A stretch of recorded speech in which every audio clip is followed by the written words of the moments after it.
Overwatch 2 just pushed the lore for the game in a new direction, and more might be coming soon. Let's have a look.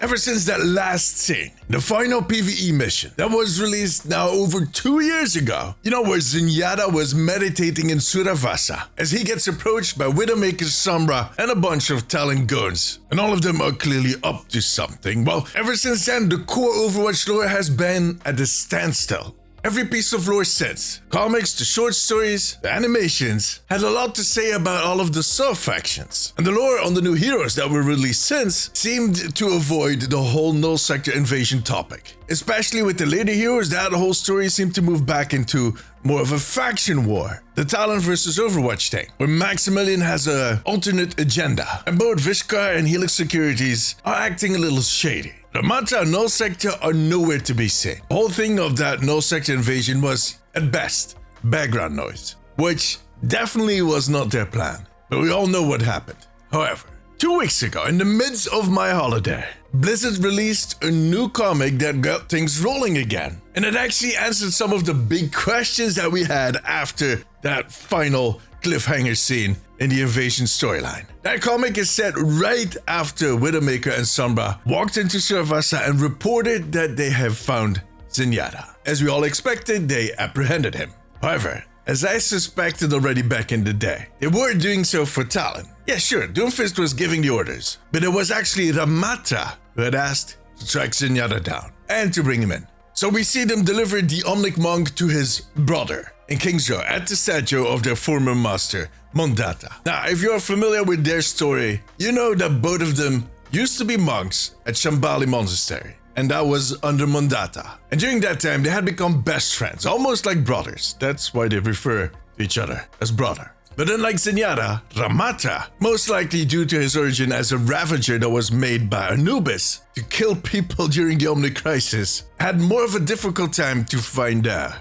serenity. So he ended up leaving the monastery because he couldn't align his anger towards humans and the way that they treated Omnics with the values at the Shambhala Monastery. Ramata had hoped that Zenyatta, his brother, would be following him, but Zenyatta chose his own path and he stayed at the monastery. While both of the Omnics have a very different take on the way forward, they do still respect each other. And it seems that the friendship endured all of the challenges they had. Something I think a lot of us can learn from. And throughout this comic, you notice this. They seem to be catching up as old friends. There's no anger, there's no animosity, but there definitely are a lot of questions. Zenyatta, for one, questions all of Ramata's actions, how they directly contradict all of his motives, and his motive being that he wants to set free Omnics from the tyranny of humanity. And he contradicts that by, on one end, working with the humans, Talon, which is specifically the group that is responsible for the murder on their former master, Mondata. It was Widowmaker that killed him, and she is Talon, in case you didn't know. And second, by enslaving millions of Omnics by putting those weird-looking helmets on top of their head during the invasion. Now, when it comes to Talon, Ramata agrees with Zenyatta. He made a mistake by aligning himself with Talon, but he is convinced that that problem will solve itself and that it will be tied into someone very specific. The next hero for Overwatch, the She-Wolf of Retaliation. But I have a separate video on her coming later this week, so make sure to subscribe. And when it comes to those millions of Omnics, well, Ramata claims that he didn't kill them, but actually saved them. That their body are mere shells that were made up by Anubis and by humans to force Omnics to serve them, and that he has set them free. But yeah, what does that mean, set them free?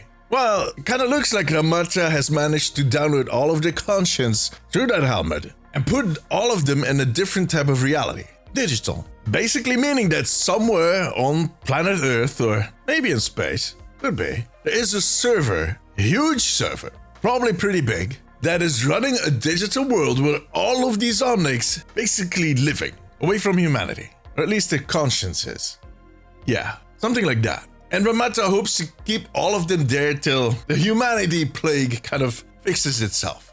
We basically all croak. At which point they'll probably try to come back and design their own snazzy bodies. I wonder what that is going to look like. The thing is, however, one, well, all of these Omnics were part of society, and some of them lived pretty close to humans in relationships, friendships, colleagues, the reality was not as dark as Ramatra than they think. And look, even if he thinks that you're helping them, that is a cost they have to pay, imprisoning them in a fake reality is not necessarily setting them free, if you catch my drift. I mean, we've all seen the Matrix movies, right? Yeah. On top of that, I have this other question, and that is Aurora. What did she actually do when she sacrificed herself to basically set all of the Omnics free, to give them self-awareness, choice, soul basically?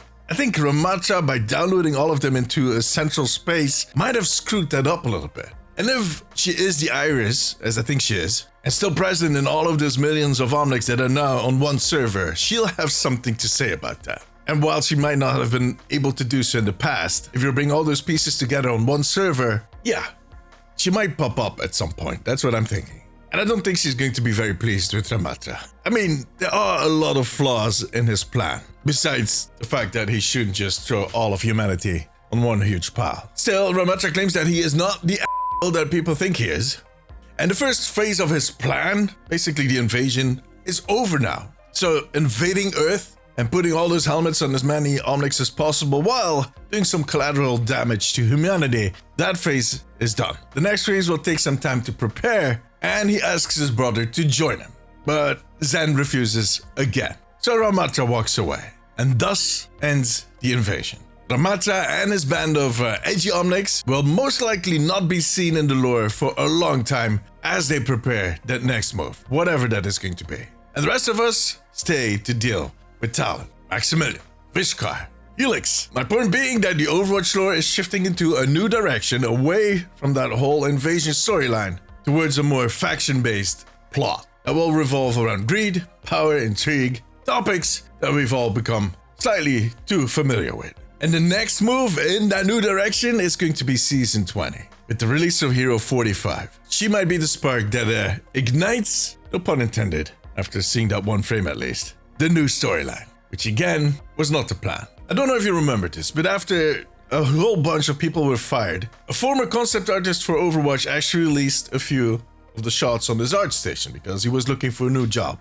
And one of those pieces was a severely damaged Ramatra. I'm not going to show that image because Blizzard instantly had him pull it from his ArtStation page, so I don't want to get anybody into trouble. But yeah, let's say that the invasion was not meant to end in this walkaway. There was a more explosive end planned, definitely. But you know, one day they'll probably pick it up again. And the Overwatch team will have plenty to deal with when it comes to all those factions like Talon, whatever Max is up to, and those greedy corporations. I personally just hope that this is the start of a new tidal wave of lore, comics, stories, maybe TV show. And let's be honest, we want to see some of that in game. But we'll see.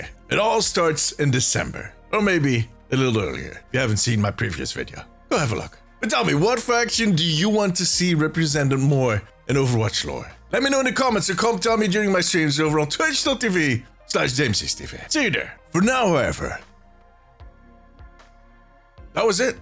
If you like this video, give it a thumbs up. It always helps me out. I also want to thank my patrons and YouTube members. You too can become a member over on patreon.com/theomnicpost and right here on YouTube to unlock exclusive rewards. If you have a few minutes left, maybe check out one of my other videos. But above all, take care of yourself, take care of each other. Bye bye.